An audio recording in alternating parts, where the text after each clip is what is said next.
जब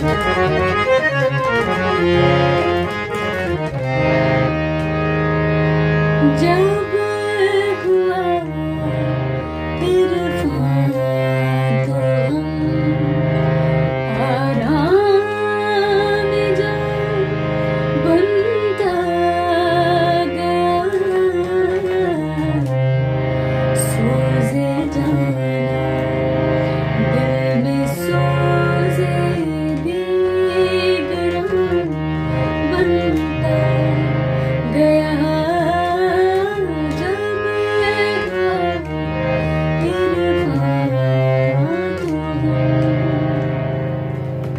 आदाब, नमस्कार। मैं हूं ज्योति शर्मा।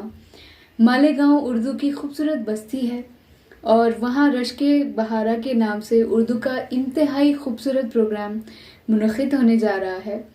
मैं भी उसमें 1 फरवरी को शाम गज़ल के इस प्रोग्राम में शरीक हो रही हूं। आपकी मोहब्बतों के दरमियान आपके शहर में पहली मर्तबा मेरी हाज़िरी हो रही है।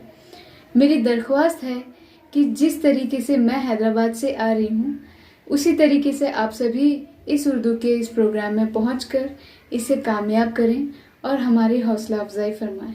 बहुत शुक्रिया।